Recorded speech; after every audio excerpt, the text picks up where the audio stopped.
Welcome back to The Good Talk, the show where we discuss what's hot, what's grot, and everything between in the wide world of Warhammer. I am here today with our resident, our new resident bug expert, Lindsay. Yes, hello. I'm happy to be here to talk about bugs. Yes, it's bug day. It is 100% bug day. We're super excited. GW has just dropped the brand new Tyranids index.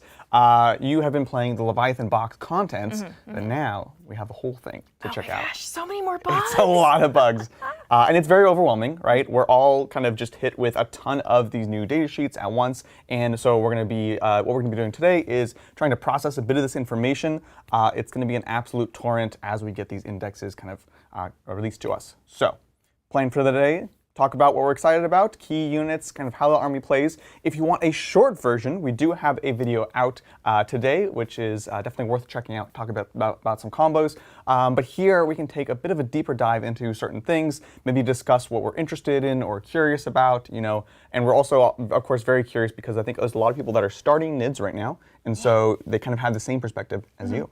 Yes.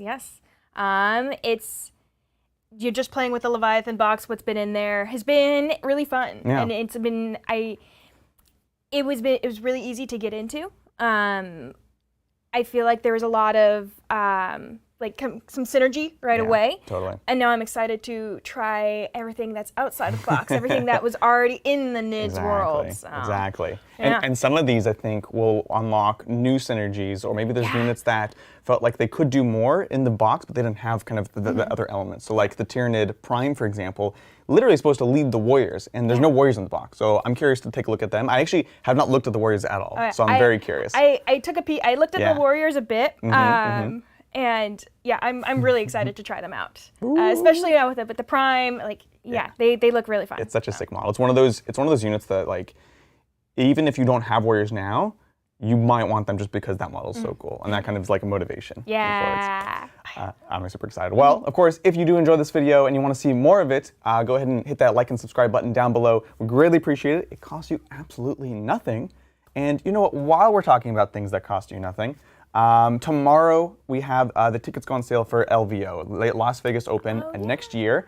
If you are interested, if you are going, we are going to have our own links. And if you buy through us, it's not going to cost you anything extra, but we are going to get a bit of a kickback. So it's a great way to support the channel, doing something that hopefully you were already planning on doing, because Las Vegas Open is an awesome event. We go every year. It's going to be fantastic. So if you're watching this after the fact, I'll put the links down in the description below. Other than that, tickets go on sale. Oh, sorry, Saturday, not tomorrow. I misspoke. The 10th of June. Definitely tune in and get your tickets then. It's still only Thursday. I know, I feel like it's Friday, right? But no. They did move the dates. It was going to be tomorrow. It's going to be Saturday now. So that's all I'll say about that. Cool. Let's dive on in and take a look. Yes. Glad to see everyone in chat. Welcome, welcome, welcome. Seeing some absolute legends. Oh, yeah. So we've got, there's a lot here. There's a lot. So let's start with the high level. This is stuff that we have already been playing on the channel. I just want to touch on it briefly, right? NIDS have the ability to pick their adaptation to start the game. And you can essentially be better against infantry, be better against tanks and monsters, or be better against characters. And so that is something they pick at the beginning of the game, and that's kind of how that works. We're already aware of that. That's all easy peasy. And then, let's see. Okay, so that is, I think it's the very top. Yeah, hyper. Yeah, there it is. Yeah. Oh, one below. Oh, one below. Okay. Yeah, cool. that's hyper adaptations. This is the detachment rule. So it's interesting because this is not something that Tyranids are always going to have, right? When the full codex comes out, they're going to have different detachments. One might be like, here's the big monster thing, and it gives you something for playing monsters or whatever. But right now, that's this ability. And then now if we go up real quick, this is the kind of core things you'll always have if you're playing Tyranids. Right? You have Synapse, which gives you extra dice on your battle shock if you're in the Synapse range. Very, very powerful. And then of course Shadow in the Warp, once per game ability to force your enemy to take a full army-wide battle shock. Also very, very strong and like interesting when to use it. You actually used it to really strong advantage in our game the other day. Yeah, I used it, and that was pretty much end game. It was like, you kind of had a bit of an upper hand, but I was like, okay, I can get back in the game, and then you just battle shocked the entire army. Yeah. And there was just no getting back into it. So, well played, well played. Yeah, thank you. So that's kind of the high level stuff. Let's talk about the stratagems very briefly. So, moving down here. Here we go. Here we go. So we've got a few different things. We've got rapid regeneration, I think a very strong stratagem. 1 command point. For 1 command point, you can get a 6-up Feeling Pain, or if you're within Synapse range, a 5-up Feeling Pain.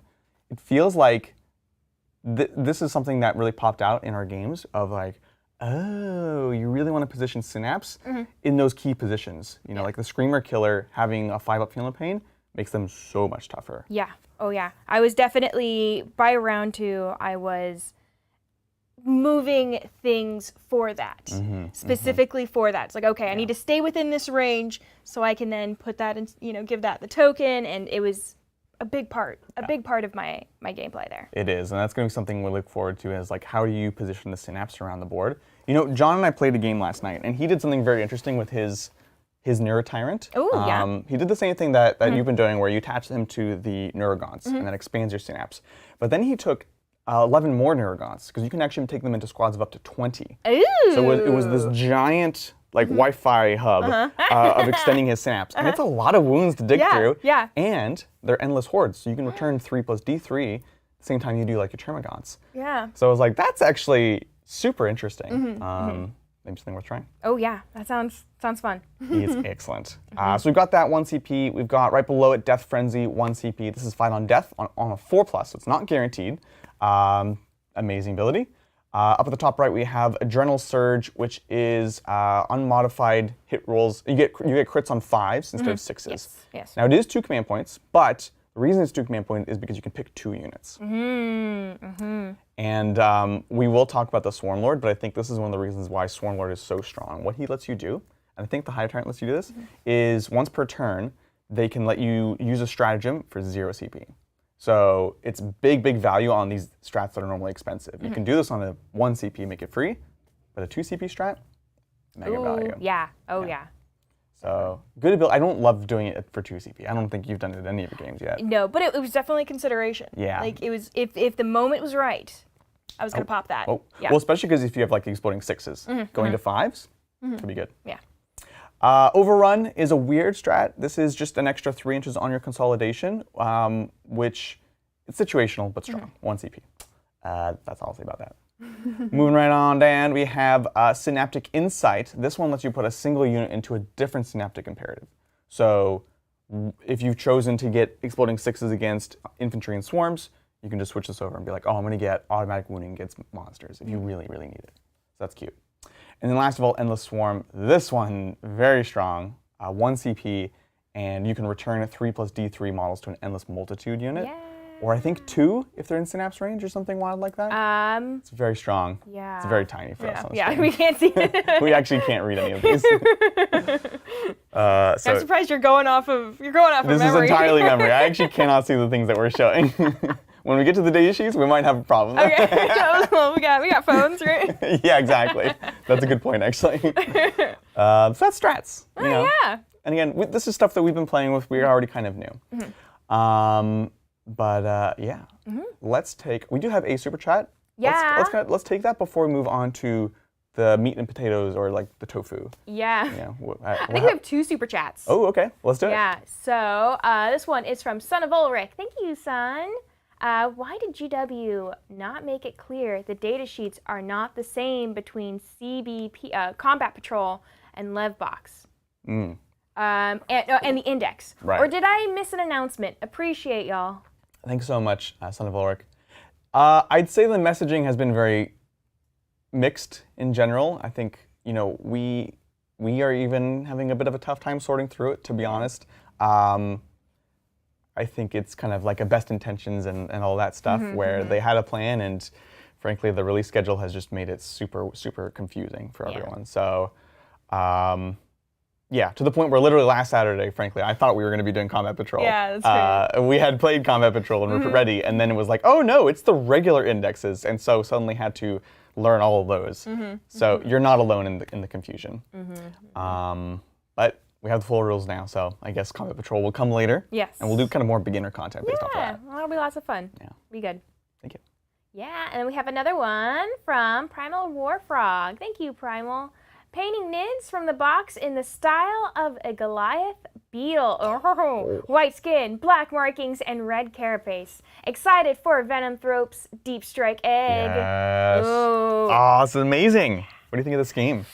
Oh, sounds great. It sounds great. I want to see everyone's Nid scheme. Like I want to, post them all in the hobby section of the Discord. Yeah. Like I want to see them all. Like Absolutely can. And then they can maybe at you. Yeah, at me.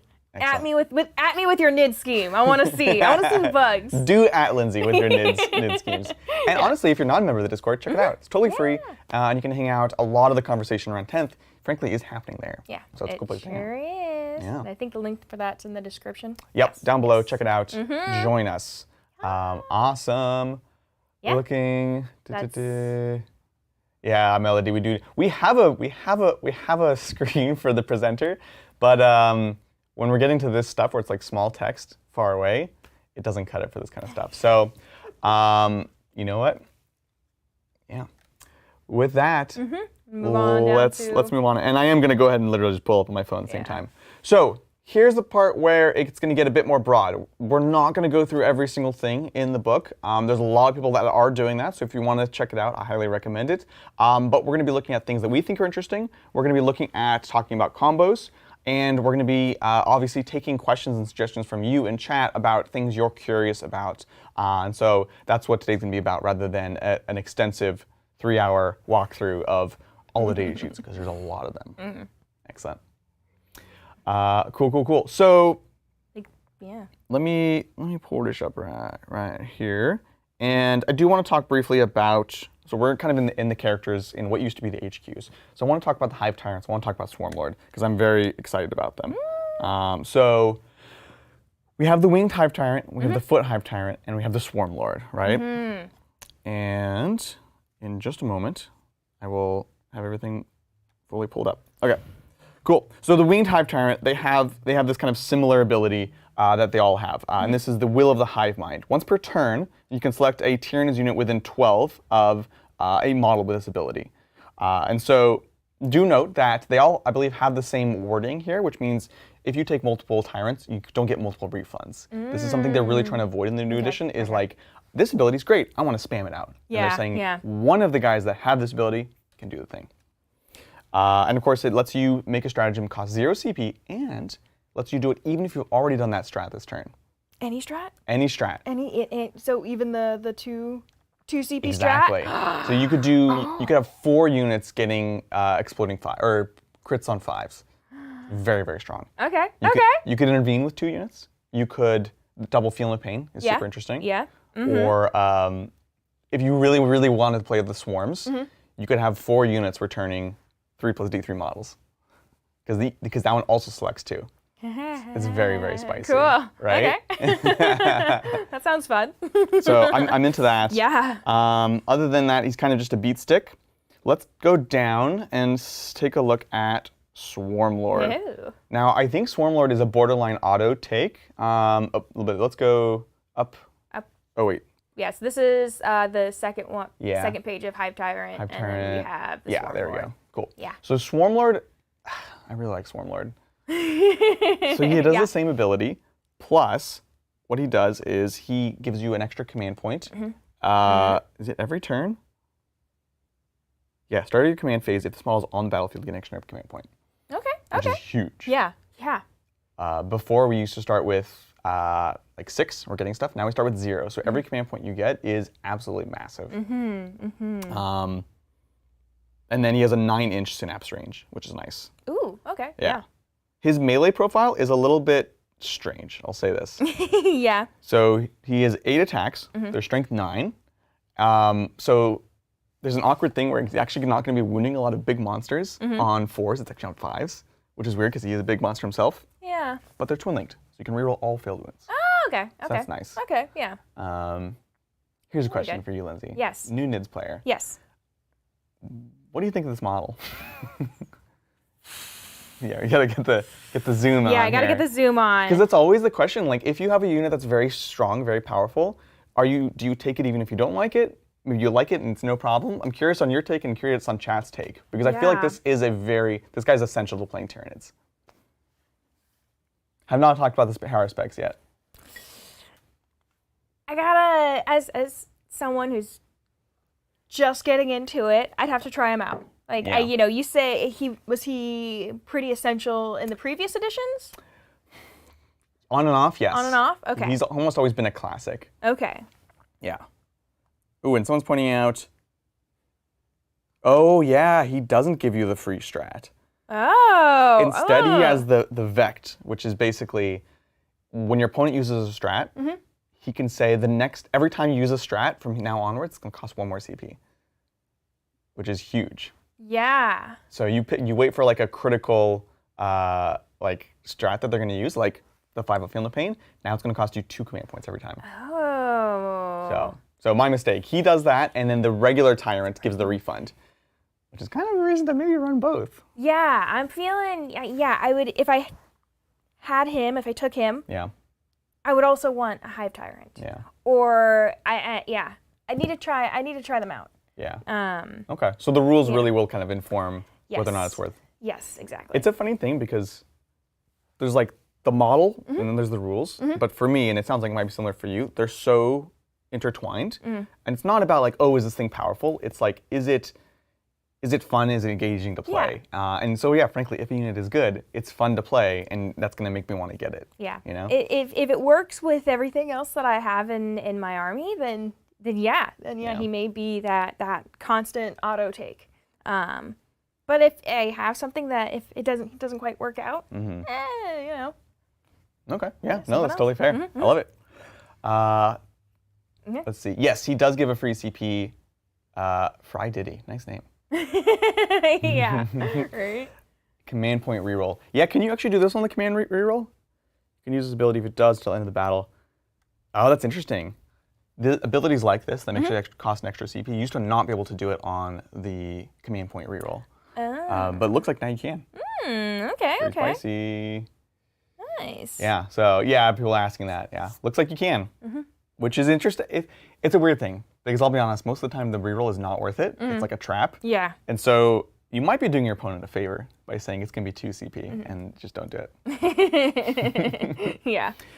Cool. Let's keep going and see. Okay. Oh, yeah. Let's talk about this next one. Go down. The Broodlord. Okay. Now you have had a chance to play with the Broodlord into Mel, unfortunately for her. This is the Tyranid version of the Patriarch. So he joins Genestealers. Yes. Genestealers, the profile came out and it was kind of like, it's okay. It's 4 attacks. They have okay melee. They have 2 wounds. But this guy makes them tick. Yes. Very, very spicy. Yeah. In that game with Mel, I really enjoyed the Genestealers and the Broodlord. It's very strong. Yeah. I definitely want to try out a list with that grouping again. Because they seem to be the action. That's where all the action happened. That's where everything else that was going on didn't matter. Right. It was all about what was going on with the Genestealers and the Broodlord. This is like a board control army, so a lot of the units, like Termagants, kind of just sit there and like hold a point. So having a unit like Genestealers with this Broodlord is really nice to have like that hammer and that anvil, you know? Now they are not the fastest version of these, right? They can't advance and charge, which they have been able to in the past before previous editions. So they're not super fast, but they do infiltrate. They have a decent base move profile, so like having them as a counter charge or kind of on the side, I think is very interesting because basically the combo is they can all do mortal wounds on 6s to wound, and Genestealers themselves re-roll wounds when they're on an objective. And so if you're going into something that is tough or has good invulns, you can just shred them. Yeah. And he also makes a unit be -1 to hit in melee, like automatically. Yeah. So super, super cool combination. I love it. Yeah. Yeah. Let's keep on moving through. Ooh, The Prime. Prime. Yeah. Oh yeah, this one. We like this guy a lot. Does he actually? What does he do for the unit again? Let's see. So when I played with him, he just kind of stood in the back. I know. And just held an objective and just had a. He's so awkward in the little Island box, right? Yeah. Yeah. He gives a unit sustained hits 1, which is to say every 6 to hit generates another hit. And he can join gargoyles, which are little flying gribblies, and then he can join the 2 types of warriors. Yeah. So we'll have to take a look at those profiles and see is that a compelling buff to give them? Yeah. Because as it is, yeah, he kind of just stands. Yeah. He is targetable. He does have synapse, which is important. But the Hive Tyrants we looked at has synapse. The Bully Tyrant has them as well. So that's a thing. Yeah. I'd be interested to see how he is with the Warriors. Yeah, exactly. That's I think where he's going to shine. Right. Oh, sorry. They have Scout, not Infiltrate. The Gene Stealers. Yeah. So they get that pregame move. So, yeah. I think a countercharge unit. They're not going to be the most aggressive unit. Okay. Yeah. Okay. Taka asks, do multiple instances of sustained hits stack? That's the big question. It's a great question, and my understanding is no, they do not. So if you have multiple instances, you basically just pick the one you want. So that's, that's the thing. Yeah. Okay. Loving the chat. What's up, everybody? We do have some super chats if you want to. Yeah, let's take some. Yeah. Let's do it. Let's see. We had 2 that just came in. We have one from Greg Heist. Thank you, Greg. Hi, hey Titans. I assume the Great Devourer keyword is the new super faction term for NIDS and GSC. Thoughts about whether this is lore driven or will we see a GSC/NID detachment at some point? That's a great question. Very, very spicy. I have mixed feelings about this. Yeah. I feel like I'm not optimistic about a GSC/NID detachment, mostly because I feel like, I guess it could come later.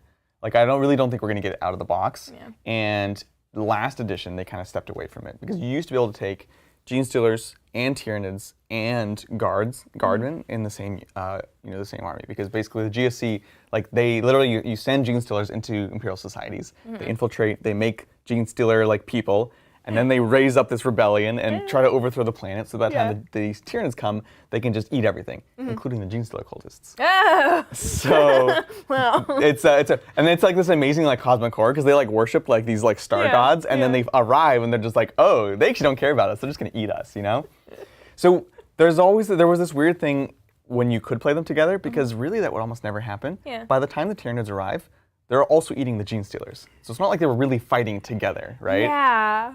So like it's a cool, it feels cool because it's more options, but narratively it's actually kind of awkward. Yeah. So I don't know that I'm convinced that they're going to bring it back, which is why I think this might just be the kind of the super faction keyword, but I don't think it necessarily does anything on top. Yeah.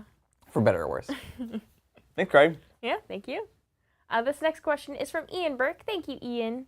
For what it's worth, I always took the Swarm Lord and Old One Eye. Yes. And I would wholeheartedly take the Swarm Lord. Massive playability with how it's looking now. Just my personal opinion. No, 100%, Ian. And that's what we're curious about. I'm in the same boat. I think I am going to, like, if I was to try to make a competitive Tyranid list, I would put Swarm Lord in every single list. The CP is so massive. And frankly, increasing your opponent's CP cost is so massive. Yeah. So just between those 2 abilities, I think he feels so essential. Again, I could be wrong. I've been wrong many times before, but here we are. Yeah, it's a new edition. It could be a totally different feel now. Exactly. Yeah. I'm only correct prediction now. That's right. So thank you so much, Ian. Thank y'all. With that, let's continue on. Yeah, let's move on. Let's see. Oh, no, Turvagon. We'll skip Turvagon. Yeah.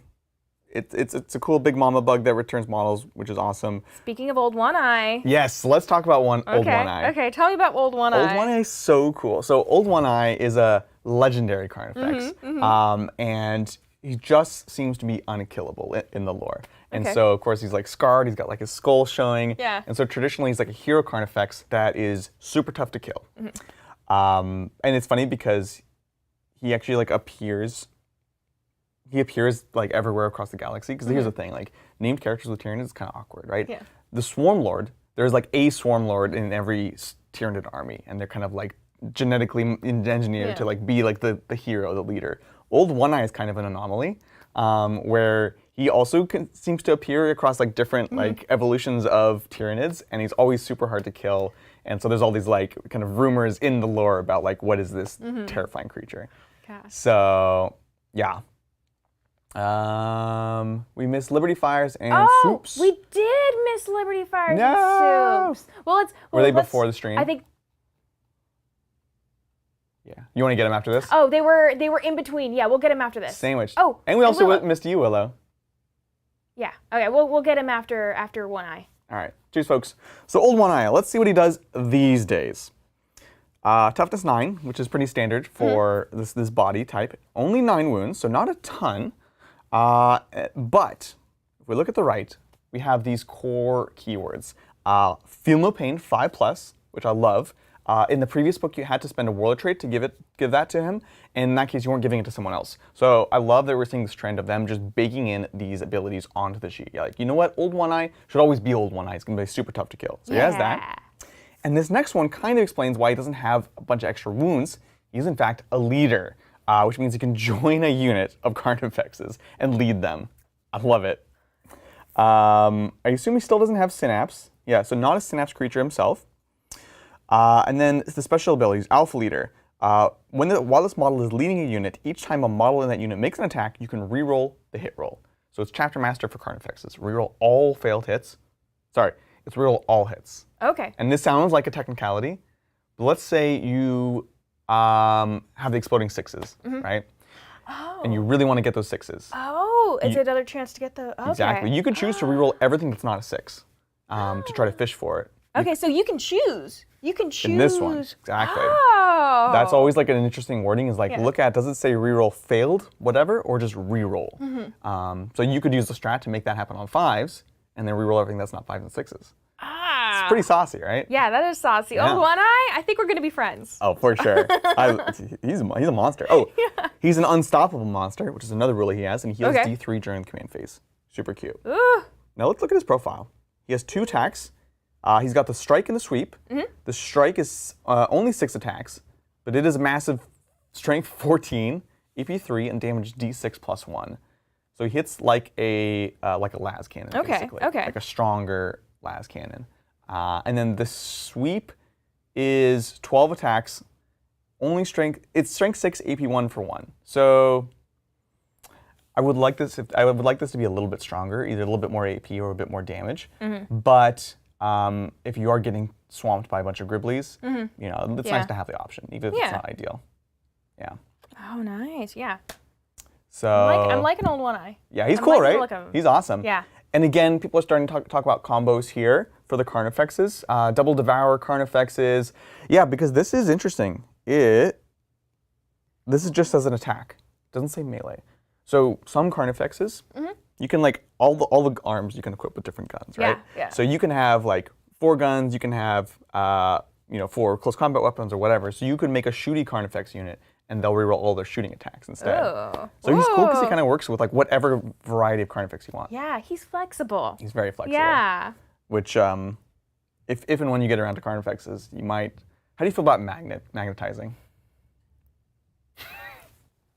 Yeah, I've seen lots of I've held models, a lot of models with magnetized arms and stuff, and they just kind of like all over the place.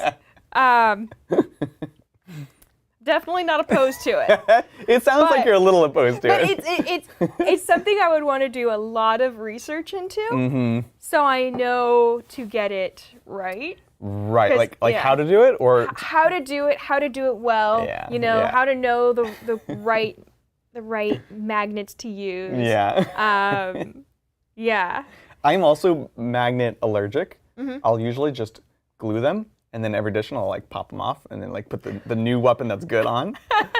Carnifexes are tough because there often isn't a right answer. Yeah. But they are better because they're such big bodies that you can put giant magnets, and it's not as bad as some of the more fiddly stuff. Okay. And just to be clear, our Carnifexes use way too small magnets, so that's not the way to do it. I know exactly what you're referring to. I've tried to like pose them, and it just falls off. Like, I'm convinced some of them don't actually have magnets. They're kind of just like sticking with like static electricity because it is so weak. It's magic, which is It's just Carnifex magic. What are you gonna do? You know? It's one of the few units it might be worth it to magnetize. So I just want to prepare you for that. For sure. Thanks for the heads up. Yeah, totally. But it makes sense. It makes total sense that you want to be able to switch things out based on what you want to, Exactly. what you want to go for. Fate Weaver says, oh, it's regenerating both command phases. So both players' turns he does regenerate. I love it. They say it does have synapse. Monster, character, epic hero, great devourer, old one eye. No, so this is we went through this exact issue. Did. Yeah. So the wording, the way they've written is very awkward. And Fate Weaver, I see people are explaining it now, but let me explain it because we had the same issue. On the right, we see the keywords. We see core, feeling of pain, leader. Down below, faction, synapse. Now, the synapse there just says that they have the synapse faction rule, which is if you're in synapse, you roll 3d6 on the leadership. It's very confusing. The place to look to see if he actually does have synapse is down below in the keywords. So where you see where it says monster, character, epic hero, blah, blah, blah, that's where it would have to have synapse. Yeah. I don't love the way that they formatted this. It's very confusing. But now once we figured it out, I was like, oh, okay. That the faction is faction. Exactly. The faction rules. We're gonna see this come up a few more times in future indexes where it is. It's very confusing at first, so definitely something to check. But appreciate it. Yeah, but now that we know, it's exactly. It was a quick switch. Yeah. But. Absolutely. Cool. Well, let's continue on down. Yeah. And again, if you have certain ones you want us to focus on, feel free, because we are not going to be doing everything. I do want to look at the warriors. Because we need to know, are they worth doing? All right, first thing, before we even look at the rules, Lindsay, you've seen warriors. Yes, I have. We've got a picture of warriors. Yes. How do you feel about them? Are you pro warrior or? Oh, I'm pro warrior. You're pro warrior? I think I'm pro warrior. Yeah. I don't know much. I haven't played with them yet, but I'm gonna say I'm pro warrior. Oh, I like it. Okay, cool.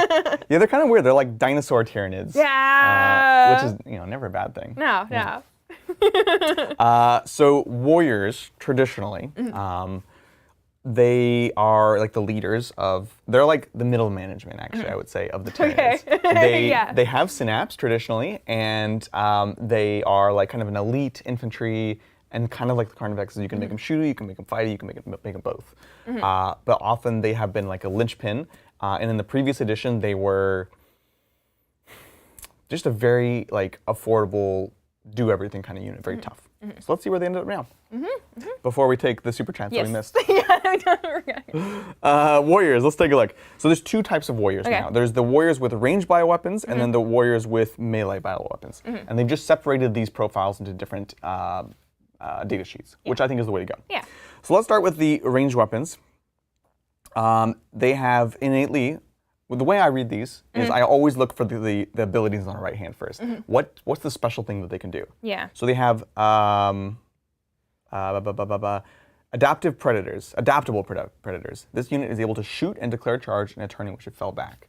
Very strong. Ooh, yeah. Very flexible. You can't tag these guys up and stop them. So that's amazing. Weapon-wise, it's a lot. It's a lot to dig through. They have options. Right? Oh my gosh. So they start with a Devourer, and you can replace that with Death Spitter or Spine Fists. And then for every 3, you can give them a Strangler, and every 3, you can also give them a Venom Cannon. So basically, every one out of the 3 can have a big gun. The Devourer, 5 shots, no AP, 1 damage.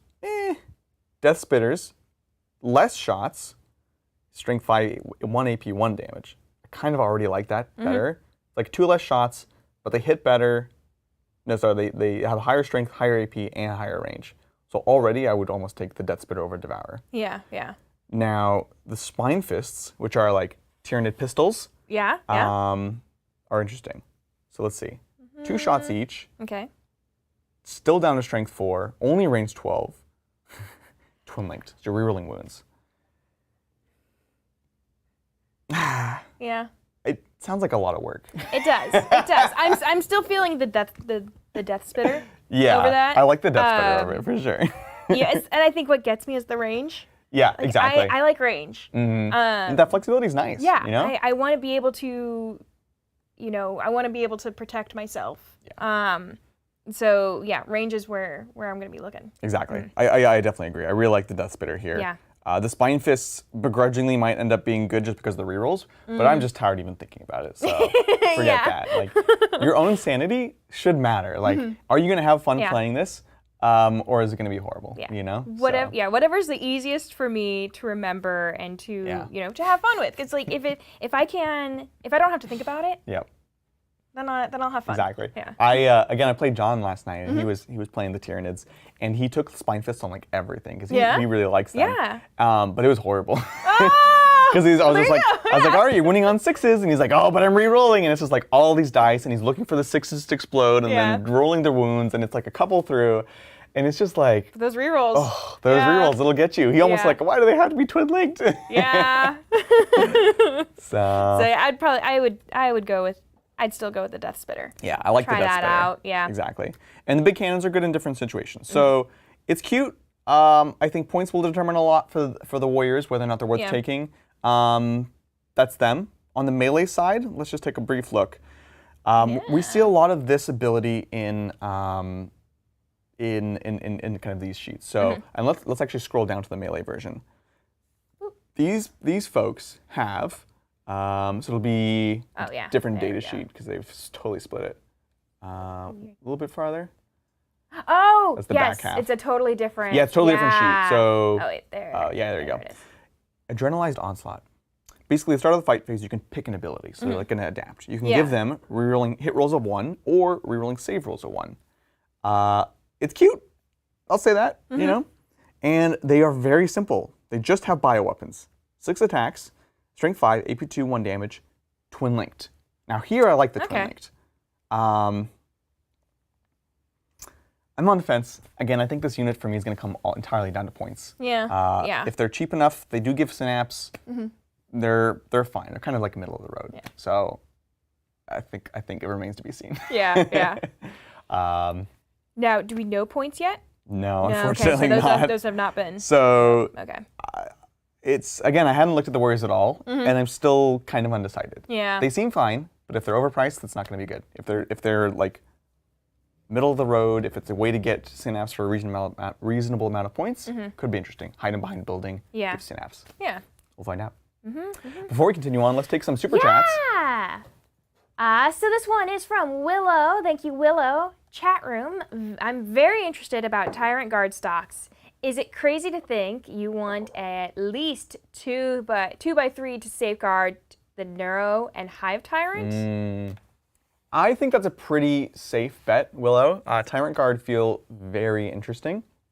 Again, points will matter a lot, but I love that they're a thing. Like, so we actually don't have any of these for reference because they haven't been good for a while. But they're like the big chunky like bodyguard units that you can attach, and they give a character a feel no pain.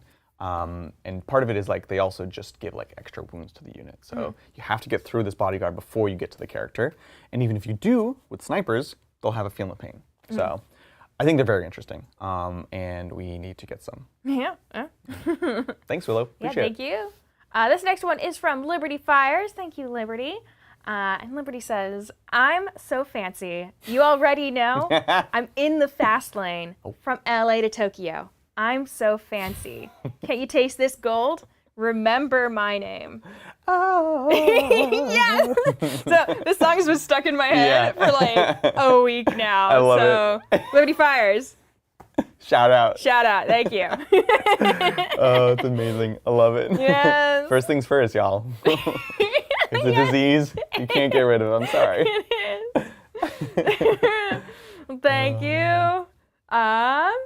Yeah. Oh, and Melody points out, the feel no pain is nice because then you can use your strat elsewhere. That's a big thing, and that's why I think units like the Psychophage that have a feel no pain and give a feel no pain are great because you're starting to have all these auras and these areas of feel no pain so that you can save the strat for maybe when you're like yeeting something in or when you don't have the support. It's a nice backup. Very insightful. Absolutely. Yeah. Yeah, very excited for the Hive Guard, Tyrant Guard.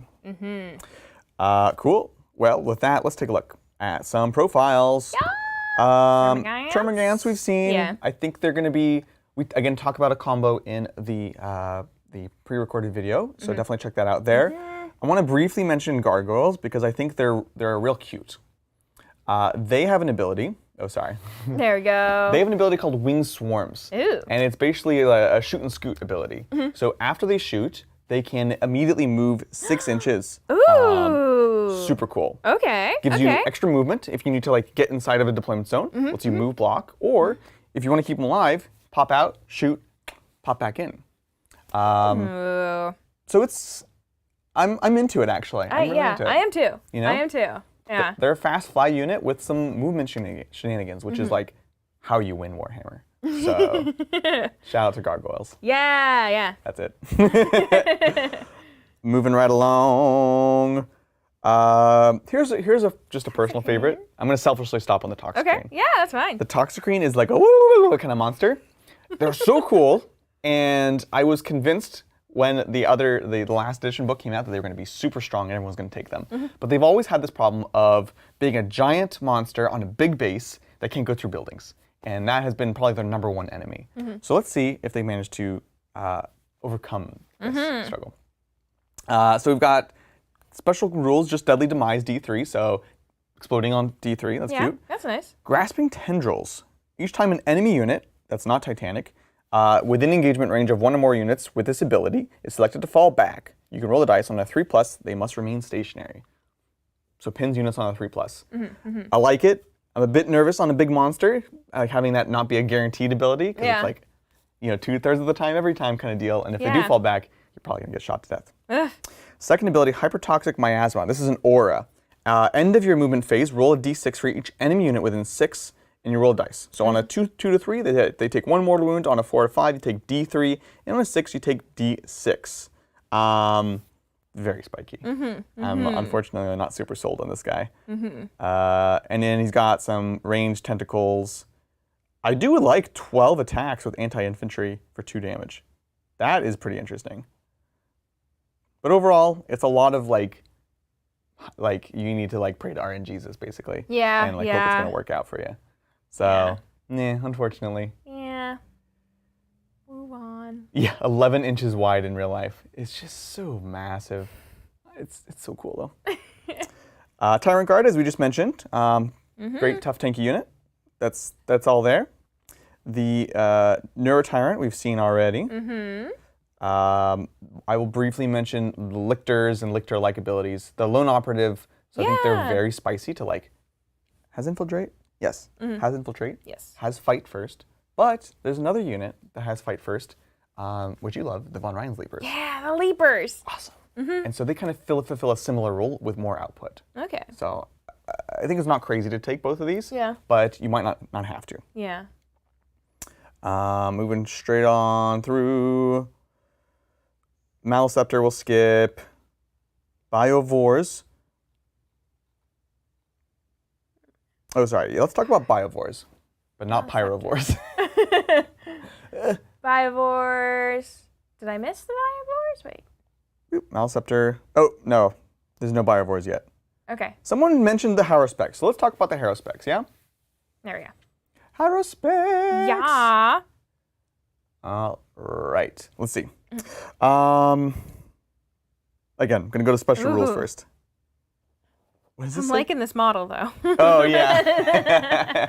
It's just this giant wild mouth. Yes. It's beautiful. It's great.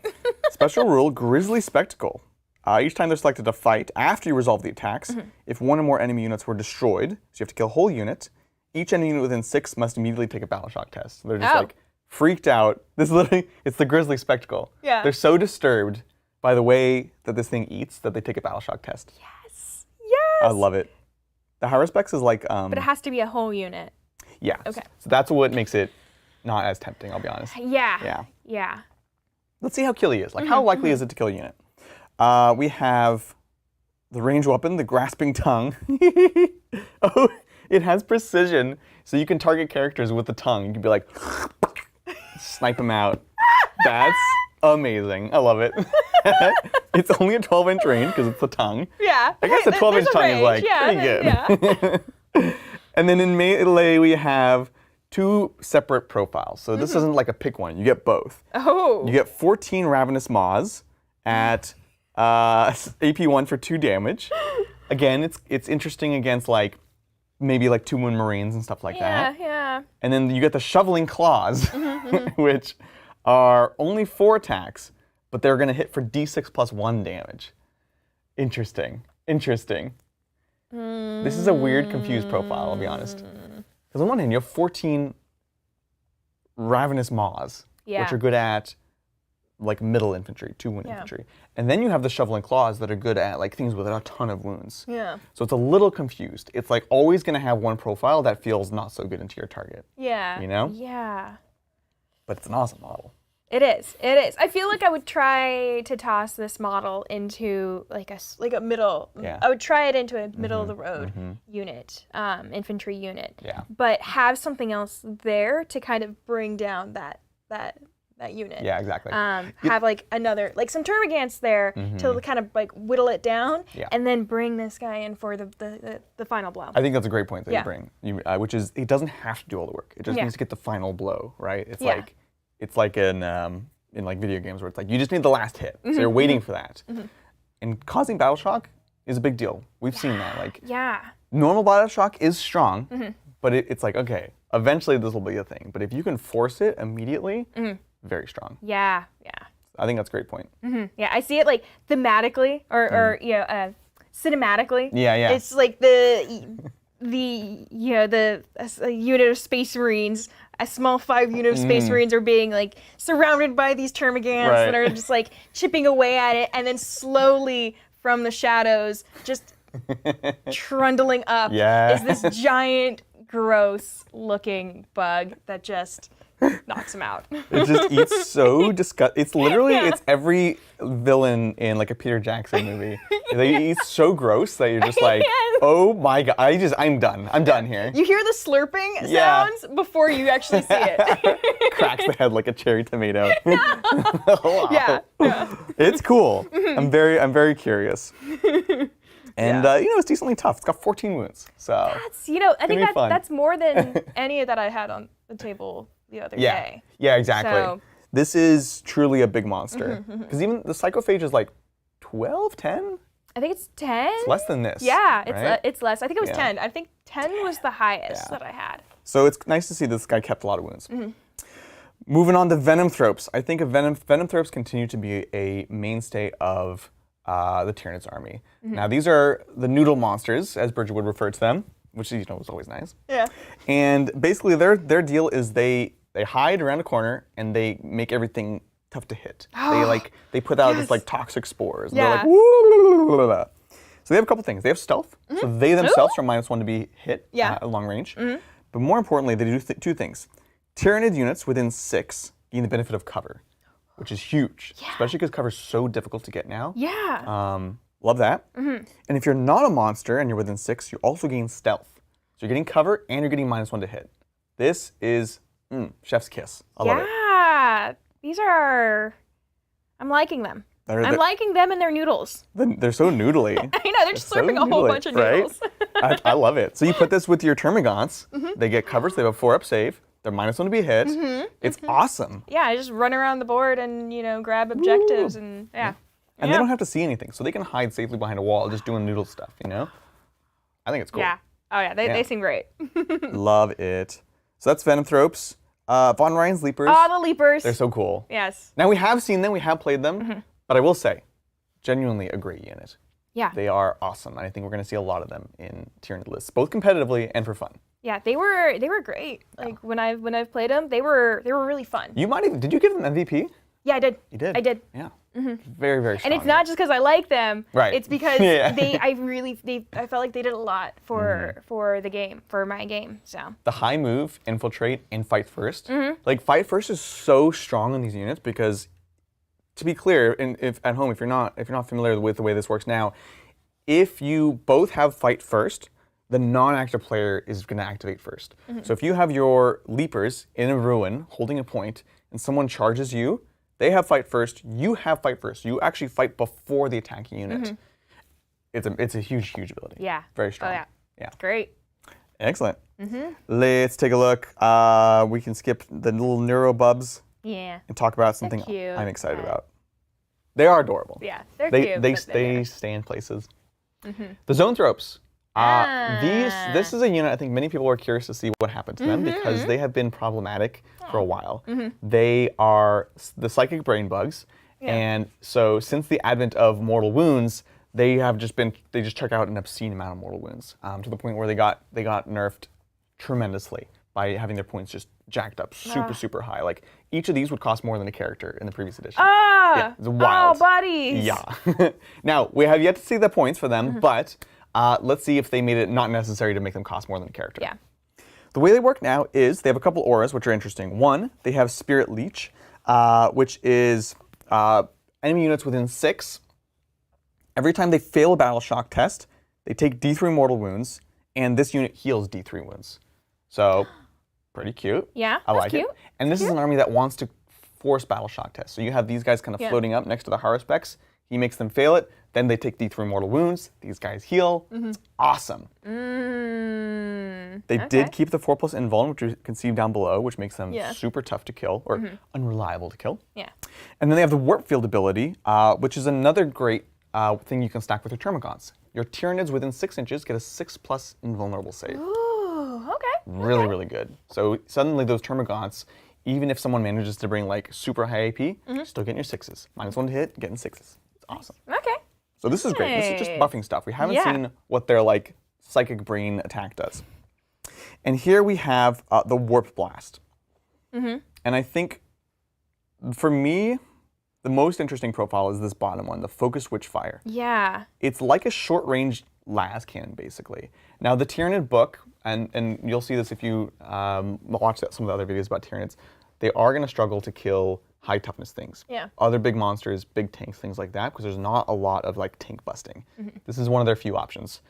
Biggest downside is it's only range 24. That's a bit of a bummer. But it is strength 12, AP 3, and D6+1 damage. Lethal hits. So if you roll the 6, then it'll auto wound, which is like, it's cute. Yeah. Just roll a 6. Yeah, That's all I do. easy. Yeah. This is the addition of rolling 6s. But I like it. And again, I think points will determine a lot, but just having this on a unit that it's tough, it makes your units tougher, and it shoots, it feels like you're getting a lot of value here. So again, points determine a lot, but I'm hard-pressed to not say that I think you take at least 3 to 6 in every unit. Yeah, I could see it. They're awesome. I could see, How do you feel? see their value. How do you like these models? I'm curious. Like the way that they look, or just how they're aesthetically? Yeah. Oh, I love it. You like it? Like, Okay, cool. yeah, it's they hit all the buggy. Yes, exactly. The buggy right? things. There's the tentacles. There's the brains. There's the goo. There's. I love the little vestigial arms. Yes. They don't do anything. The tiny arms. Yeah. Like good. on every model, there's just like a tiny arm. Yeah. It's like, what is that? What are you using that for? But yeah, sure. I love it. I love it. Yeah, it's so good. They're super cool. Yeah. Cool. I was just curious because they can be polarizing, right? Oh yeah. And the last thing I'll say on them is the Neurothrope is now just a squad sergeant. They're not. I think I have that right. Yeah, they're not a character like they were for a while. Okay. Makes sense. You buy the box, and the character you just build out of the box. Yeah. And so it's kind of an awkward thing. So now you just build a box. That's the unit. You're good to go. Yep. There we are. Gene Stealers we have talked about and we have seen before, so we're good there. I'm trying real hard not to do every data sheet, but we're coming pretty close. We'll skip Raveners. Rippers are cute. We've seen them. Oh yeah. Parasite of Mortrex, I will just say it functions similarly. It's not quite as strong as it used to be. Okay. But it zips around, has lone operative, has stealth. Yeah. And it's just good at scoring. It's going to be very, very strong at playing the secondary game. Okay. I think you can look at doing like behind enemy. Is behind actually a takeable secondary? You can do teleport homers, which is a fixed secondary. And this guy's going to be very, very good at it. He's going to drop down, he's going to place a little homer, a little bio homer, I guess, and score lots of points. Neat. So Neat. I think he's great. We'll skip the Moloch, but I have seen some people buzzing about the Trigon Prime. And I want to talk about it just because I haven't really looked at him yet. So we're going to keep scrolling down. Spores are cute. They do stuff. Yeah, this one I was wondering. It has no Yeah, let's talk about No it. attack profile Yep. at all. So yeah, what's going on with that? What's going on with these? So these are just the spore models. There's like little tiny ones and there's giant ones. And they just float along, they move block your opponent, and then they explode and do mortal wounds. That's what they do. Okay. So Okay. the big ones, yeah, it's Okay, totally up your alley. I see they have abilities. Okay. Yeah, it's kind of everything.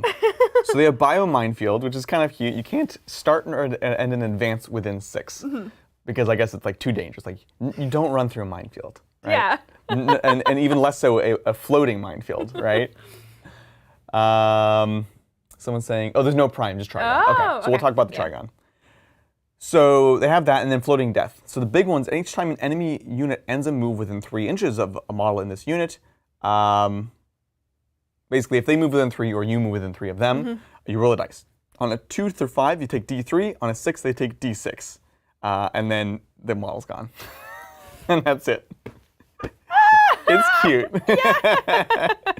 It's super cute. Oh, that's great. Now, Okay. I believe, so the biovores, when they shoot, they can generate the small mines.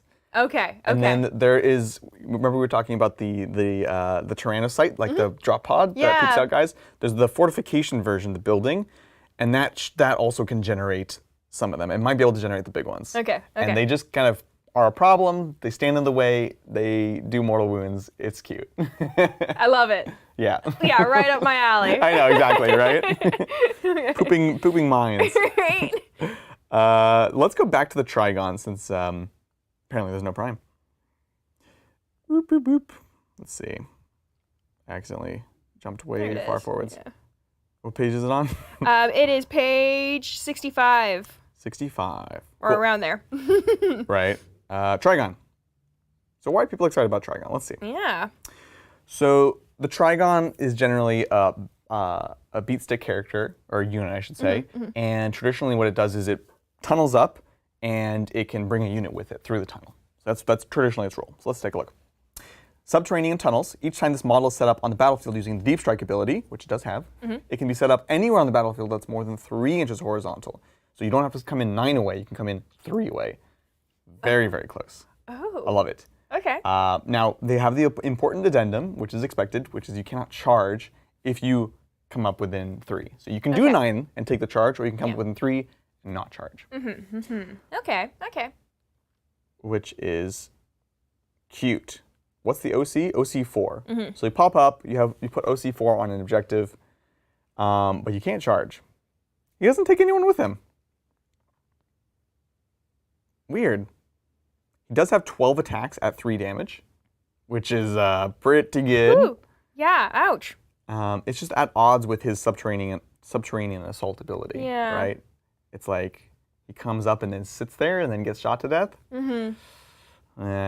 14 wounds. Yeah. I don't know. Yeah, he's cute. Yeah. I feel like that subterranean. I feel like that subterranean ability is situational. It feels like very if situational.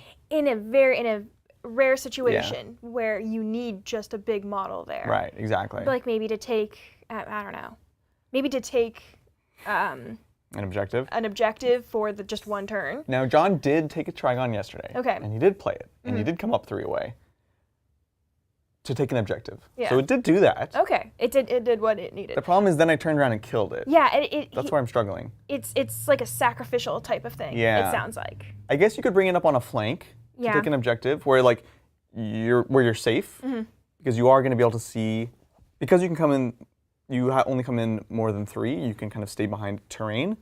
So maybe you can find like, I know we're trying to find a very specific situation. Once again, a very specific situation, yeah. Oh boy. Yeah, the Moloch has the tunneling. Okay. So the Moloch can bring stuff. Yeah.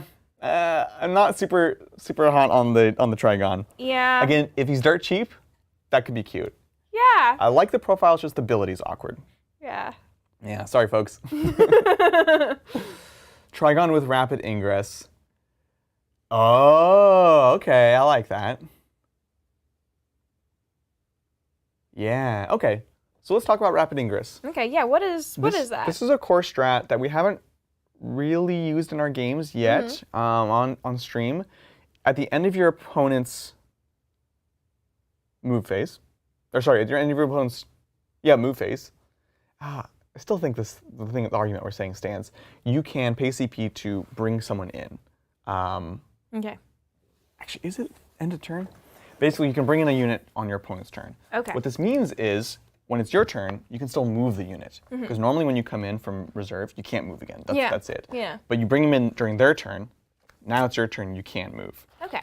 But I need to check when that happens. Rapid Ingress. End of your opponent's movement phase. Yeah. So they're still going to be able to shoot and charge it.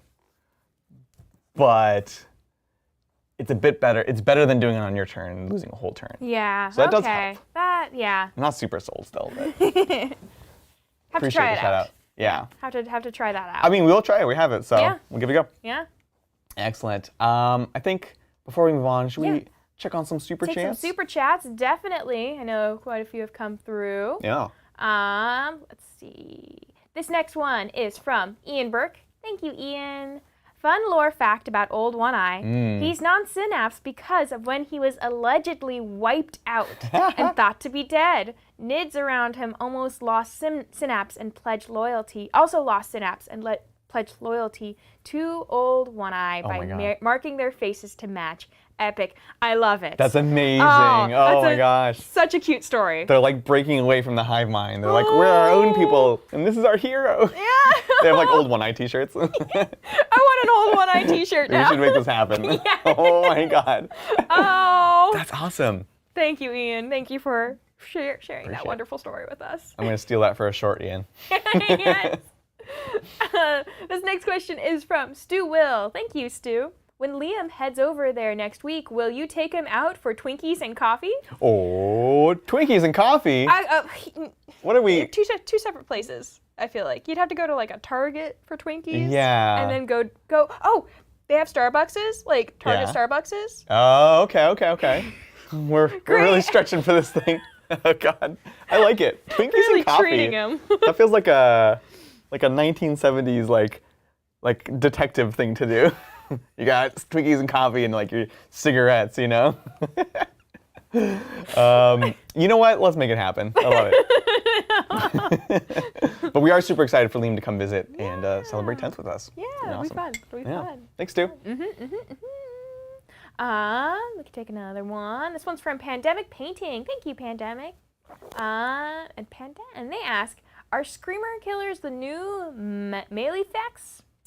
I haven't looked at the generic Carnifexes when and if they can take a bunch of melee weapons. Like, how does it pair up to the Screamer Killer? The Screamer Killers traditionally are better in melee because other than the Scream, they can't take any guns. Yeah. And they say, you know what? You're not going to take all these adaptations or whatever. You're just going to be focused on melee, and so you're going to be better at it. So we will take a look at the Carnifexes because we're interested in Old One-Eye. Yeah. And we'll kind of make that assessment. So thanks, Pandemic. This one is from Christopher Sanford. Thank you, Christopher. Is Hospex perfect for taking out Marines with the small attack and then the leader with the big extra attacks? Go for the command squad. That's a great point, actually. I didn't think about that. Because we're going to have more of these units that are like our mixed profile. Yeah. You have the bodyguard, then you have the character. You know what? That's a very compelling point, actually. I'm into it. Yeah. Yeah. Definitely. Thank you. This next one is from Neil Adams. Thank you, Neil. Hey. You can tie up zoanthropes in combat, and they can't warp blast as the weapon doesn't have pistol, and they aren't monsters. Oh no. Oh. That's rough. Oh. And there's not really fall back and shoot. Warriors can do it natively. But you can't like give it to someone, I don't think. Oh. That is very interesting. So really incentivizes people to tag them up. Which is why, if you check out our video, one of the combos we talked about is Zoanthropes surrounded by Termagants that are -1 to hit and all this stuff. So just don't let them reach whatever you do. Yeah. Which is a little scary because they are short range. But interesting. Thanks, Neil. Yeah, thank you. This next one is from Populist Monster. Thank you, Populist. To save time, GW updated the Eldar faction rules. Now they skip all to hit and wound rolls and go straight to damage/salt. Oh, the Eldar. People, the internet is exploding because they seem very, very strong. And a GT actually just banned them. Oh, what? The game's not even out yet. It's not even, oh, really? Yeah. Wow. It's so extreme. Like, let's just... I'm not even opposed to a day one ban if it was really warranted. Like, but come on. It's not even out yet. Yeah. Plus, they could cost millions of points, you know? Yeah. Like, How's John feeling? John is he's conflicted. Oh, okay. Okay. He doesn't want to play something that's not fun for people to play. Yeah. But I will say, Art of War came out with their tier list, and the top 3 factions that they listed, all John factions. So he's excited about that. Okay. So even if Eldar were like such a problem that you couldn't play them without being a jerk, Grey Knights and Drukhar are also very highly ranked. So there you go. Okay. I think he's kind of like, he's dealing with it emotionally right now. Okay. Yeah. Okay. Yeah. Yeah. Hopefully, not too bad. Eldar getting day -9 banned is hilarious to me, says Jacob. I love it. Yeah. Well, we'll see. We'll once everything's fully out, we'll definitely take an honest take on the whole thing. Yeah. But we're not going to jump to conclusions. Yeah. You never know. You never know. Amazing. Thank you so much. Thank you. Shall we continue on this journey? Yes, let's do it. All right. So, again, if people have things that they requested, I've seen a few requests, and we're largely getting through them.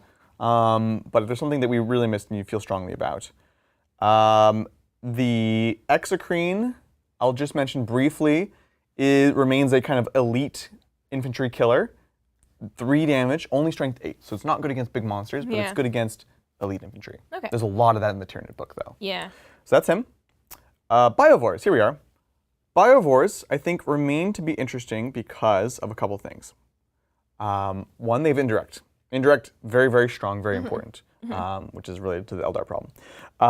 They can do mortal wounds, but they have devastating wounds, which is very, very saucy. And instead of shooting, they can generate the spores, like we mentioned.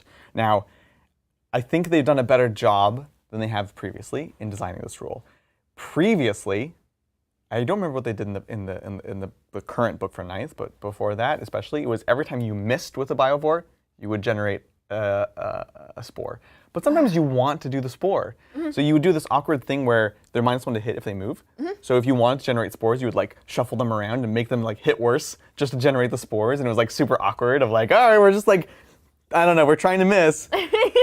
But now you just say, if you want to do spores, you don't shoot and you do the spores. Yeah. And that's a much more elegant solution. Okay, yeah, definitely. So I think they're just strong all around. If you want to generate spores, that's great for blocking people. If you want to shoot, it's a good profile with devastating wounds. Indirect, devastating wounds, and blast is very spicy. Okay. Yeah. Nice. So, Polychrome says, East Coast John is now fully in effect. Yeah, look, 10th edition John. 10th edition John, yeah. It's a thing. It is. He's a bully now. East Coast John was just like the primer for 10th edition. Exactly. Just a taste. It's the prequel. Yeah. Yeah, 10th edition John. Prepare yourselves. Red eyes constantly. No. Right? This next one, we finally arrived at the Carnifexes. Let's take a look. Look at these cuties. They're such a cool, I love these guys. They're so awesome. So, first off the bat, I want to highlight, and someone mentioned this in chat, Screamer Carnifexes, you only take them in squads of 1. So they're not lone operative, that's not, but they're lone guns. Yeah. Carnifexes you can take in herds of 1 to 2. You know how there's like, for a group of animals, for a group of certain animals. Totally. What is there's it? certain names. What's up for Tyranids? Like. I think it depends on the bug, honestly. Okay. Like, Carnifexes, I've always thought of them as herds. Yeah. Like they're almost like cows. Yeah. They're like very bovine in nature, you know. Carnifex. But I think it depends. Yeah. Like a gargoyles. Oh yeah, that would be something totally different. Yeah. That's like a flock or a murder. Yeah. Or a. I'd have to look at the list. Kerfuffle. A kerfuffle. Yeah. Kerfuffle. A clouder of termagants. A cloud? A clouder. A clouder. I think that's what is that a thing? Yes, I think a clouder is for cats. Oh my gosh. I think. Oh, clouder like with a T? Yeah. Oh yes. my gosh, that's amazing. Let us know in chat. What do we call groups of? No, not swarm. That's too easy. Too easy. Too easy. A court of Carnifexes? Ooh. That's good. That's nice. Yeah. Lots of murders of. Yeah, I think it's very yeah. appropriate. There's got to be something that does have. Yeah. There's a murder of something. A nightmare. A throng. Ooh. A flex of carnifexes. Yes. Yeah. A gaggle of gargoyles. There you go. That's it. Nailed it. Yeah. Oh man, there it is. Yeah. Oh, these are great. Who is that? Free bees? Free beers? Free beers. Yeah. Gaggle. A gaggle. A crash. Oh my gosh, these are amazing. Yeah. Spore cysts are gone. They're not gone. I just don't know. No, they're not gone. They're here. Yeah. An asada of carnifexes. Oh man. Now I'm hungry. Yeah. Oh my gosh, like the burrito talk again. Oh yeah. We stayed strong, by the way. Did not get burritos after the stream. Okay. Yeah. Yeah. A parliament. Oh, yes, a parliament. Oh, these are amazing. Thanks, y'all. Thank you so much. Yeah. Well, let's take a look at the Parliament of Carnifexes. So, toughness 9, 8 wounds, 2+ save, which is great. Yeah. No invuln, which is fine. And as always, let's take a look at the special rule first. It's a lot of words. A lot of words. Blistering Assault. Yeah. Long story short, if you shoot at them, they can move. So you roll a dice and you add 2 to the result, and then you move that many inches. But you have to move as close as possible to the closest enemy unit. And one of the cool things is you can move into engagement range of enemies. And you can only do this once per phase. So it's not every time they get shot. But once per phase, if they get shot, you have to take a wound. And so this could be in your opponent's phase after they shoot. So you could be like exactly right there. Oh my gosh. Yes. And then just move closer to them. This could be an smiling. Overwatch even. Yeah. So they overwatch you and you move closer and you're like, nah. And then you charge and you're even closer. This is super cool. And it's +2. I love this. Oh my goodness. Yeah, I'm feeling it. Yeah, this is super sick. So now it gets complicated. Let's see. Let's try to parse this out. The war gear options, which is the next page, but we'll keep it here just so that. Oh gosh.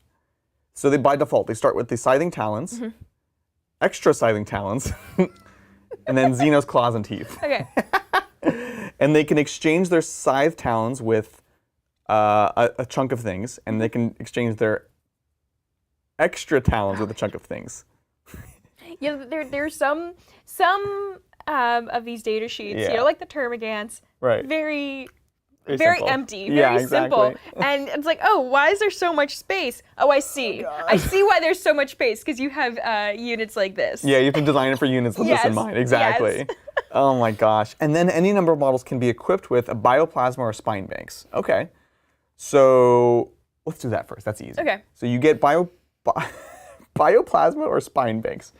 Bioplasma is like the Screamer Killer thing, but it looks like a smaller version. Range 12, D3 shots, strength 7, AP2, 1 damage. Blast. It's cute.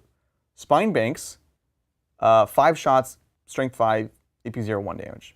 I like that a lot less immediately. Yeah. Bioplasma just feels better. Yeah, it does. Yeah. It does. Yeah, so bioplasma. And then,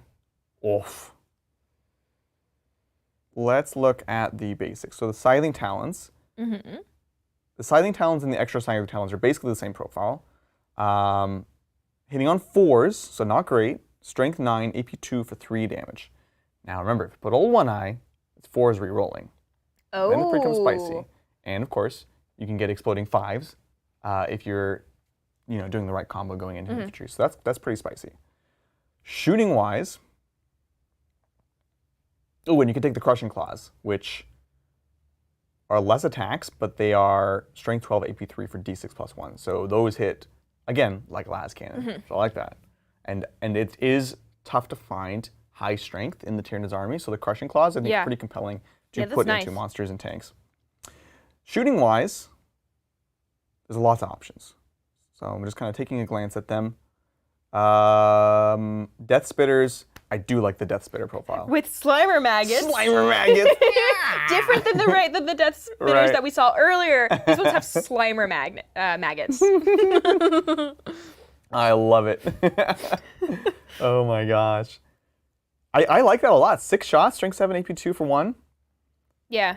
That's pretty cute. That's nice. And the big cannons are cool. Ooh, the Stranglethorn. D6 + 1 shots at 2 damage.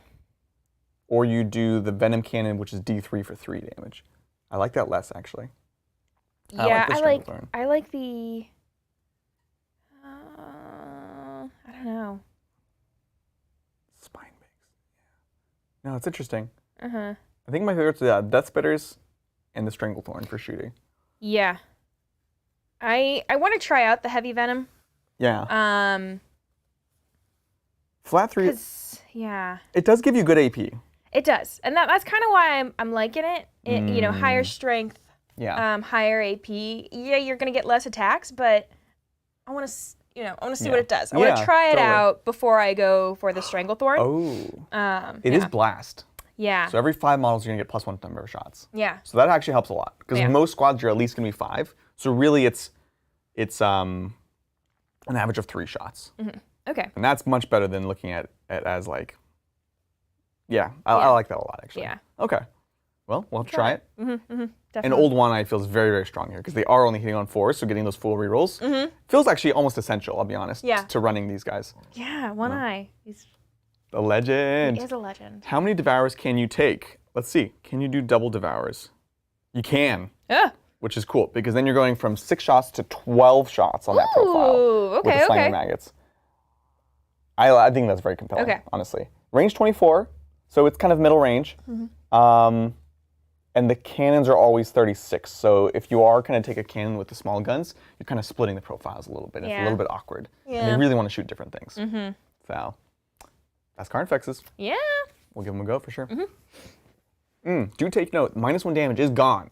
So in some ways, they're not going to be as tough as they were. That appears to be a thing. And like the new Ballistic Dreadnought also doesn't have -1 damage. So not seeing a lot of -1 damage in the game.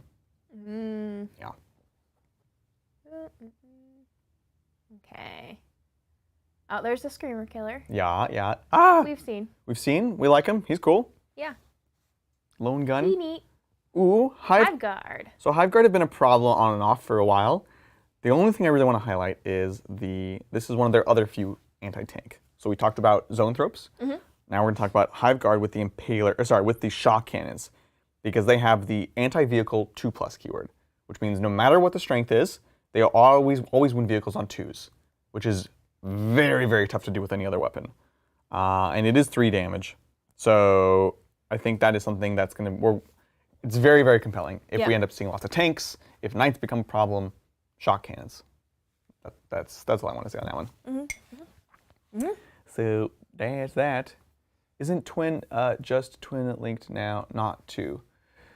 I think you guys are talking about something else. Yeah, they're talking about something else. Yeah, it's just 12 shots, and they're not twin linked for some reason. So it's like an arm, a brace of them is 6 shots, and then you can take a second brace for another 6 shots. Doesn't appear to be any twin linked on them, oddly enough. Oh darn. Yeah. Cool. And probably one of the last ones we'll look at, the Tyrannifex. Another anti-tank. So again, this is kind of your 3 options. The Tyrannifex is super saucy, I think. We've got the Rupture Cannon, 2 shots, 2d6 damage, strength 18, AP 4. Oh! It's amazing. Range 48. Yeah, I love it. Now, of course, it is 2d6, so it's very spiky. I would roll 2 1s. Yeah. You know, that's what you're saving your CPU reroll for, I guess. Yeah, exactly. This is one of the few times it's and then you roll 2 2 1s again. I know. And it costs 2 CP because someone used Swarm Lord on me. But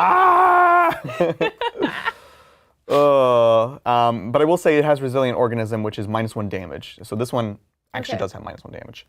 So 2+ save, it's toughness 12, 16 wounds. So that's pretty saucy. The Flamer is also good, Acid Spray, because it is a ton of shots at 2 damage. And it auto hits. So really, really interesting for Overwatch, which someone's actually saying right now, very, very strong Overwatch because you're automatically hitting. Someone moves with an 18, you're gonna torch them with 6+ d6 automatic strength 2 damage weapons. It's pretty nice. So overall, very excited about this profile right here. And that's about it. Tyrannocyte, Yeah. which, is cool. It's cool. That's It's cool. cute. It's interesting. And the Spore Assist is fun. And then the Barbagants, I think, are great, but we have seen and played them a few times already. So, yeah, Las Cannon's winning the terrain effects on 4s even, which is super saucy. So we do have one. I will be taking one in a game very, very soon. Ooh. Yeah. Well, let's go ahead and take some questions from folks in chat. And again, if you have a question about something specific, now's the time to ask before we wrap it on up. Let's go here. There we go. So let's see. I think we have one. Since Melody really wants us to do the Moloch. We'll do the Moloch. We'll do the Moloch. Alright. So this question is from Adolin Solaris. Thank you, Adolin. Hey. Hey Titans, just picking up reinforcements from my local stores. Box of warriors, venom thropes, which are insane, and at least 2 Tyrant Guard boxes. Yes. Oh my god. These are all amazing picks. I think it's fantastic. Yeah, I'm curious what everyone's going to go rush out and buy today while they're in stock, because it's a whole codex of new stuff. So I think if something's worth getting, you might want to get it sooner than later. Yeah, I'm trying to think like what's in stock at Game Castle. I'm going to go over there right after this. I don't think there's much. Just let me know. Now, I'll be curious to see the Castigator, because I know you have a lot of Castigators. Oh, we have. Oh, yes. So many. We have so many. I think there's like 10 or more. Every time I'm like, well, they have Castigators. I stopped counting. Yeah. So bad. Yes. So hopefully this is the edition. Nice. I just want to look at that. Moloch. Ogre Barbarian asking, are the Titans going to be covering all factions in this way, or just certain ones? So we're going to talk about that at the end of the stream. We're going to talk about what the release is going to look like for us as 10th is finally arriving. So stay tuned. Yeah. Also, Wendigo with an internet connection. I like your name. That's an amazing. Oh my gosh. Yes. Yes. It's so good. Yeah. Speaking of John being a fiend, we don't have Hive Guard built. Sorry, Tyrant Guard built. But John is a fiend notoriously, and when Hive Guard were very strong, which is to say, recently, we have 6. This man went out and bought 12 more and had them built to have the maximum number of this unit. Whoa, John. I never painted them because why would we have 18 Hive Guard? Yeah. But we did keep all the bits. So those are certainly going to become Tyrant Guard. Excellent. So I'm excited to swap those arms out. Excellent. So we'll get them on the channel very soon. Yeah. Nice. Yeah, it's a weird setup today, right? Yeah. Like I can see, but like barely. Yeah, exactly. Did we miss anything about it? No, I think that's all the super chats. So we got all the super chats. Cool. So let's clean up some of these things we want to cover. So let's dive back into the book. Okay. Melody will literally kill us if we don't talk about the Moloch. So let's take a look. Beep, beep, beep, beep, beep.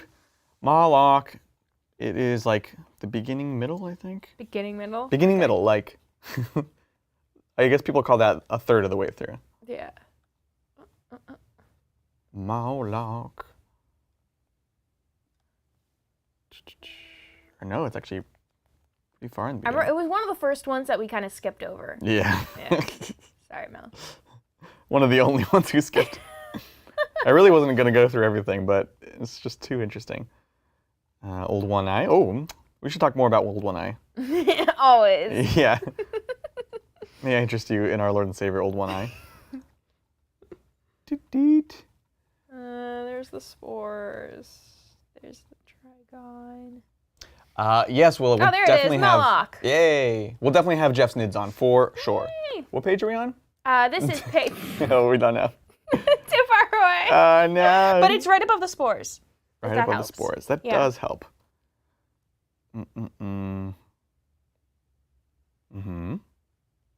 Yeah, interesting. Okay. Moloch, found it. Yay! All right, Moloch. Y'all can see it. Now we can see it. Let's do this. So, comes with Deep Strike natively. Naturally, that's what it does. Yeah. And then Terror from the Deep.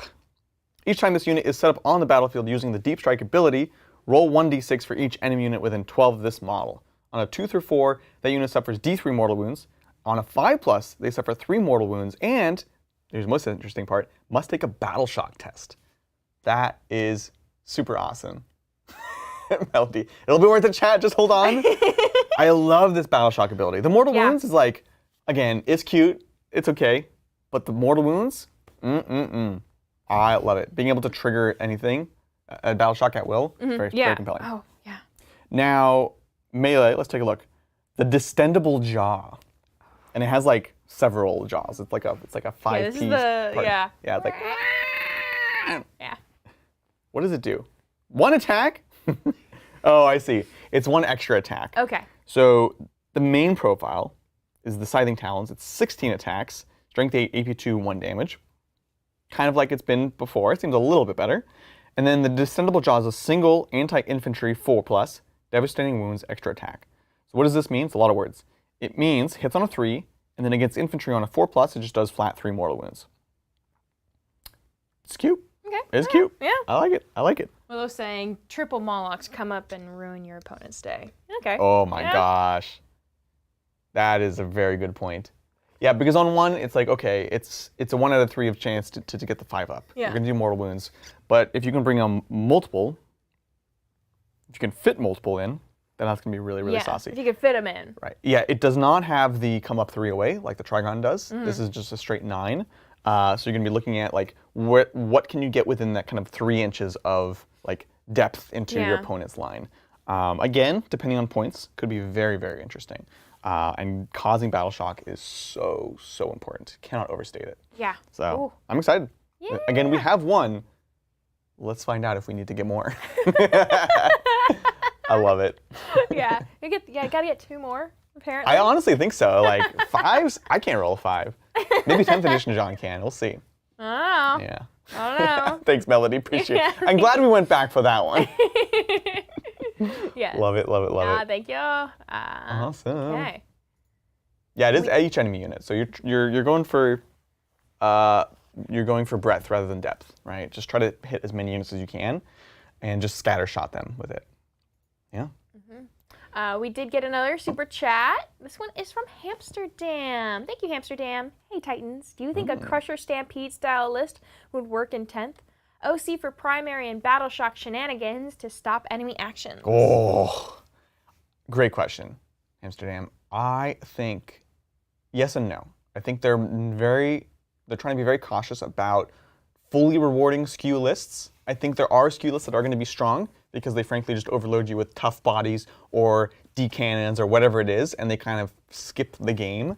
But innately, they're trying not to build things that are going to be like big monsters with a ton of OC and that shoot and that fight and do all the things. So I think they're going to be nervous about it, but I certainly think that when the book comes out, I certainly think there'll be a detachment that's going to help make monsters better. I think they've even like kind of alluded to it. I don't know if it's just like a non-specific example, but even in the Stu Black interview he did, he was like, oh yeah, you could have like a Crusher style thing that focuses on big monsters. So I think they'll do it. I just don't think it'll be it better not be as extreme as the old one, because that thing was busted. So yeah, there we go. Yeah, thank you. Thank you, Amsterdam. Well, I think we done did it. Again, amazing. There's just so much to dig through. I'm really, really excited. This is, of course, just the very beginning. It feels like we've had a lot of beginnings in 10th edition. This launch has been kind of like stretched out, but tomorrow is the dawn of a new day. Tomorrow we have the Space Marines Index going to be unveiled. Tonight there is going to be no game because we're not going to play Tyranids versus Tyranids. I assure you there was more than enough Warhammer to go around. Starting tomorrow, we are beginning the 10 days of 10th edition. And it's going to be super exciting. Tomorrow, we are going to be playing Space Marines versus Tyranids. We're going to be doing it at 3 p.m. Pacific Standard Time. So it is... saucy time. It's a saucy time. I'm negotiating with everyone here because there's a lot of stuff. Yeah. Everyone is being pushed to the max. So we're going to be playing that on Friday. We're going to be playing it different armies, but still Tyranids versus Space Marines on Saturday. And we're going to be posting a schedule because next week you can expect 2 streams virtually every day. Monday, Tuesday, Wednesday, Thursday, 2 streams a day. Yeah. And then next weekend, I'm very excited to announce the return of the TT. In this case, how many T's? I forget how many it is. I need to write it down. The Titans Tournament 10th edition Tetrad. It's going to be awesome. We're going to be playing a full single elimination tournament next weekend with everything that's been revealed. And there's going to be many twists and turns and guest appearances, I'll just say. So, stay tuned for that. It's a ton of stuff. So no game tonight. We do apologize, but we're going to be hitting it super hard with a lot of content. Before we start on out, we do have some super chats. Yeah, we do have some super chats that just came in. So this one is from Frederick. Frederick, yes. Thank you, Frederick. Not Piotr. It looks like Piotr. Look at that. It looks like Patrick. It looks like P. And I think someone else said Piotr like months it's ago. Just stuck, and it stuck just forever, right? But yeah, Frederick. If a unit is reduced to 0 OC, can it control an objective if it's the only unit on the objective? Also, it's Frederick. We totally had it. We were going to get it right. We did not see that message. Yeah. You don't read ahead now. Thanks, Frederick. I don't think so. I think the control is determined by which player has the most OC on the objective. So if it's 0, nobody has it. Now I will confirm because it's easy to like make an assumption right now, right? So we're gonna take a look at where would objectives even be? Engagement range, battlefield, coherency, distances, dice, battle shock, move. Where would they put objectives? Please hold. This is fine. This is the content you came here for. I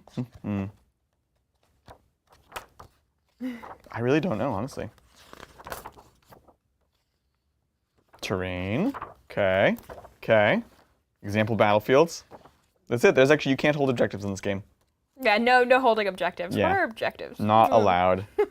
There's no concept of it. Wouldn't that be funny? They didn't write a section for objectives. Turns out you actually can't hold them. Yeah. Well, I failed. Yeah, but my belief is if you have no OC, you cannot hold the objective at all. It is completely neutral. Yeah. There we are. Typing with chat, interacting with chat here. Yeah, no worries. Okay. That's right, Melody. This is what you came for. This next question is from Thomas Hutchinson. Thank you, Thomas. Did you see Melee Warriors Preservation Imperative Ability, new rule space? Melee Warriors Preservation Imperative ability. Yes. So this is the fight phase. Pick an ability, rerolling ones to hit or pick rerolling ones to save. I like that we're seeing these abilities trigger in the fight phase rather than do it at the command phase or do it on your turn, at the start of your turn or whatever. These reactive things that you do in the fight phase, very, very interesting. I'm into it. And I think that one triggers on both fight phases, kind of like the Broodlord's ability. So. Someone's saying page 58, but wait, it's the second 58? I was going to say, yeah. It's a classic 10th edition mistake. Classic page 58, 10th version edition. 2. Ugh, gosh. Wait, hold on, I jumped. Oh, okay, 42, 56, 58. Objective markers. Oh, okay, cool. So how do we hold an objective marker? There you go. Dang it. Okay. There's a lot of words on there, and I feel like you... Right. An objective marker is... Yeah, an objective marker is controlled by the player with the highest level of control over it. In a tie, it is contested. Well, where does it define contested? Yeah. Now, contested means nobody controls it. So I guess that means you can contest an objective. So if you have an ability that triggers, then you can do it with OC0, but no, you don't control it at all. So you're not going to score points off of it. Yeah. In the traditional sense. Yeah. Okay. That Great is question. the end of the super chat. I love it. Again, so much stuff coming out. If you want to see more videos like this, do let us know in the comments below. Currently, we are not planning on doing this for all of the streams. We wanted to do it today because, frankly, we wanted to do a stream. We're not doing a game tonight, so we might as well talk about the NIDs and do that. We are still going to do tactics videos. We'll have shorts and other content covering them, but we're not necessarily going to do a sit down for all of the indexes because there's what, there's going to be like 25 of them. Yeah. It's kind of nuts. So. And there's other things that are going to be going on. There's a lot of stuff. it's yeah. You won't be lacking for content, that is for sure. No. Well, hopefully you all will join us tomorrow, 3 p.m. Pacific Standard Time. The link's going to go up right after this. It's going to be awesome. We'll catch you next time on the Tabletop. Bye!